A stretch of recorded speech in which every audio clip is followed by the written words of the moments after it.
Finance minister Nirmala Sitharaman ने budget 2024 पेश कर दिया है और जिसके बाद सीधा और पहला असर स्टॉक मार्केट के ऊपर ही पड़ा है क्योंकि कैपिटल गेन टैक्स और एसटीटी टैक्स में बढ़ोतरी की गई है जिसका सीधा असर आपके ऊपर पड़ने वाला है। तो आपको क्या कुछ फायदा है, क्या कुछ नुकसान है, कैपिटल गेन टैक्स क्या होता है और इसका सीधा असर आप पर कैसे पड़ेगा, ये सब कुछ A to Z इंफॉर्मेशन आपको इस वीडियो के अंदर मिलने वाली है। तो वीडियो को आपको कंप्लीट देखना है। आज मेरे साथ में मौजूद है म्यूचुअल फंड एक्सपर्ट विनोद फोगला जो कि आपको आसान से शब्दों में समझाने वाले हैं कि कैपिटल गेन टैक्स पर कितना इंक्रीज वो हुआ है, एसटीटी पर कितना अब आपको ज्यादा पैसा देना पड़ेगा। तो विनोद जी, आपका बहुत बहुत स्वागत है। नमस्कार पत्रिका टीवी के सभी दर्शकों को।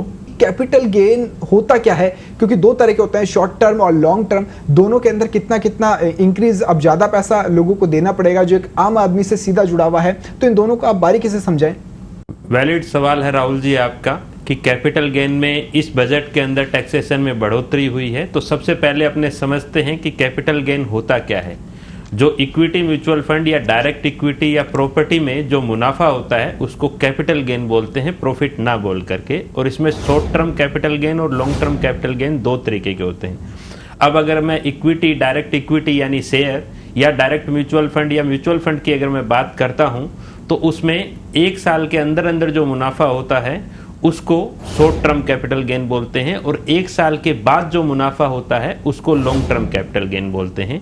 दूसरा, प्रॉपर्टी के अंदर आज तक ऐसा था कि 2 साल के अंदर अंदर जो भी था उसको शॉर्ट टर्म कैपिटल गेन बोलते थे और 2 साल के बाद जो प्रॉफिट होता था उसको लॉन्ग टर्म कैपिटल गेन बोलते थे। लेकिन इस बजट में प्रॉपर्टी में long term capital gain property का बढ़ा करके 2 साल से होल्डिंग पीरियड 3 साल किया है। अब मैं बात करता हूं कैपिटल गेन के रेट की। तो म्यूचुअल फंड और इक्विटी के अंदर जो शॉर्ट टर्म कैपिटल गेन है वो 15% लगता था, वो बढ़ करके अब 20% हो गया। इसको अगर अपने उदाहरण से समझें तो मान लीजिए आपने 1 लाख रुपए का इन्वेस्टमेंट किया है और वो 1,50,000 रुपया हो जाता है विदिन 1 ईयर और आपने पैसे को निकाल लिया, रिडम्पशन कर लिया। तो जो 50,000 का प्रॉफिट हुआ उसको शॉर्ट टर्म कैपिटल गेन बोलते हैं। और जो 50,000 का जो प्रॉफिट हुआ उसमें पहले 15% की रेट से टैक्स लगता था, लेकिन आज यानी 23 जुलाई 2024 से उस पर 20% टैक्स लगेगा। तो ये एक बढ़ोतरी हुई है। अब इसका इम्प्लीकेशन क्या है कि सरकार की क्या मंशा है कि ऐसा क्यों किया है। सरकार जो है वो शॉर्ट टर्म एक्टिविटीज को बढ़ावा नहीं देना चाहती, स्पेकुलेशन को बढ़ावा नहीं देना चाहती। सरकार चाहती है लॉन्ग टर्म पैसा आए, उससे कैपिटल फॉर्मेशन हो।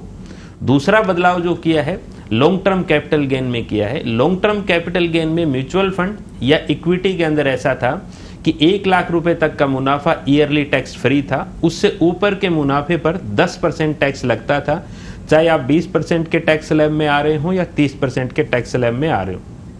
अब उसमें यह बदलाव किया है कि जो 1 लाख रुपए का मुनाफा था वो 1,25,000 रुपए तक का मुनाफा ईयरली फ्री कर दिया, यानी 25,000 रुपए और रिटेल इन्वेस्टर के लिए उसकी पॉकेट में डाल दिया। दूसरा बदलाव ये किया है कि टैक्स की रेट जो 10% थी उसको बढ़ा करके 12.5% 12.5% अप्लीकेबल कर दिया। 12.5% राहुल जी, चाहे वो 20% के स्लैब में हो चाहे 30% के स्लैब में हो, 12.5% टैक्स ही लॉन्ग टर्म कैपिटल गेन लगेगा।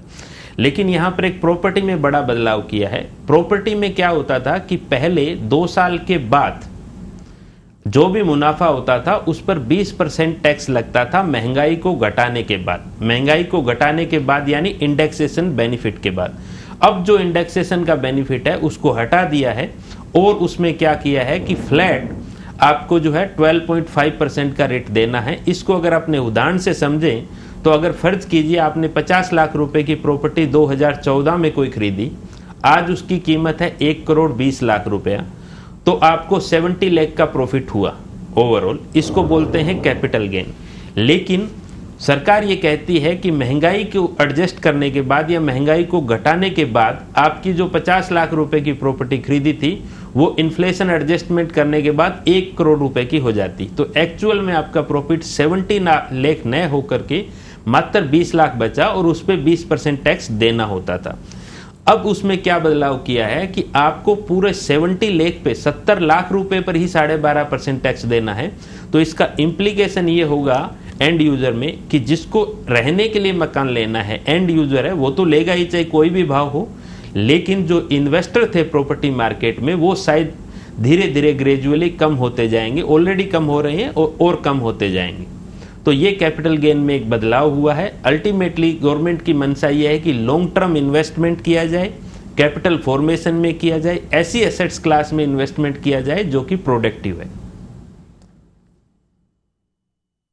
तो बजट 2024 का सीधा असर स्टॉक मार्केट पर देखने को पड़ा है, क्योंकि स्टॉक मार्केट के अंदर बहुत सारे लोग, बड़ी तादाद है जो फ्यूचर एंड ऑप्शन ट्रेडिंग करते हैं। उनके लिए सिक्योरिटी ट्रांजैक्शन टैक्स में भी बदलाव किया गया है, उसे थोड़ा सा बढ़ा दिया गया है। तो विनोद जी, कितना एसटीटी टैक्स को बढ़ाया गया है और क्या कुछ इसके फायदे या देखने को मिलेंगे या नुकसान देखने को मिलेंगे?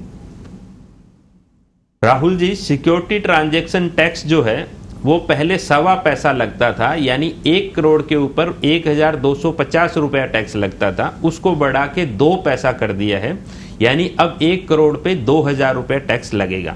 अब 1 करोड़ का अमाउंट आपको सुनने में राहुल जी बड़ा लग रहा हो, लेकिन बहुत रिटेल इन्वेस्टर जिनकी इनकम 5-10 लाख रुपए ईयरली इनकम होती है, वो भी 1-1 करोड़ रुपए तक के ट्रांजेक्शन कर देते हैं, क्योंकि F&O के अंदर मार्जिन का कंसेप्ट होता है। तो इसको डिग्रेड करने के लिए गवर्नमेंट ने इस पे टैक्सेशन बढ़ाया है। आपको याद होगा कि पिछले 1 साल पहले सेबी ने एक स्टडी किया इन्वेस्टर, रिटेल इन्वेस्टर पे, उसमें से देखा कि आउट ऑफ 100 क्लाइंट, 100 में से 89 क्लाइंट को नुकसान हुआ, और जो प्रॉफिट हुआ वो भी 11 लोगों को प्रॉफिट हुआ, वो भी 1,10,000 के आसपास ही केवल मात्र प्रॉफिट हुआ। तो गवर्नमेंट क्या चाह रही है, सेबी ने भी अभी फिलहाल, सेबी के जो चेयरपर्सन है माधवीपुरी जी ने, उनका भी एक रिसेंट बयान था कि स्पेकुलेशन में पैसा जा रहा है रिटेल इन्वेस्टर का, तो इसको डिग्रेड करना गवर्नमेंट चाह रही है। थोड़े दिन पहले एक बयान और आया था, आदरणीय वित्त मंत्री साहिबा का खुद का बयान था कि F&O के अंदर जो है वो बहुत ज़्यादा ट्रेडिंग हो रही है, वॉल्यूम ज़्यादा बढ़ रही है, और उसमें रिस्क कितना है वो रिटेल इन्वेस्टर समझ नहीं पा रहा है। रिसेंट एक बयान उनका आया था, Ashish Kumar Chauhan, national stock exchange के जो चेयरपर्सन है, उनका, कि F&O के अंदर जो है स्पेकुलेटिव एक्टिविटी ज़्यादा बढ़ रही है, तो उनको डिग्रेड करने के लिए F&O में ये लगाया गया है, जो कि 1.25 पैसा था वो बढ़ा के 2 पैसा किया है। जी विनोद जी, ये तो सरकार का कहना ही है कि F&O को लोग सट्टे के रूप में ले रहे हैं, उसमें मतलब बिना जानकारी के इन्वेस्ट कर रहे हैं, ट्रेडिंग की जा रही है। तो उस पे बीच में उसको बंद करने की भी बात, चर्चाएं तेज हुई थी, और ये तो निश्चित था कि भैया जब बजट 2024 आएगा तो उसके अंदर कुछ न कुछ इसमें बदलाव किया जाएगा, जिसका सीधा सीधा असर शेयर मार्केट पर देखने को मिला है। जैसे इसकी घोषणा हुई थी उसके बाद में शेयर मार्केट थोड़ा सा गिरावट उसके अंदर देखने को मिली है। अब आने वाले समय में देखते हैं कि इन्वेस्टर्स किस तरह से इसको देखते हैं और किस तरह से इन्वेस्टमेंट करते हैं।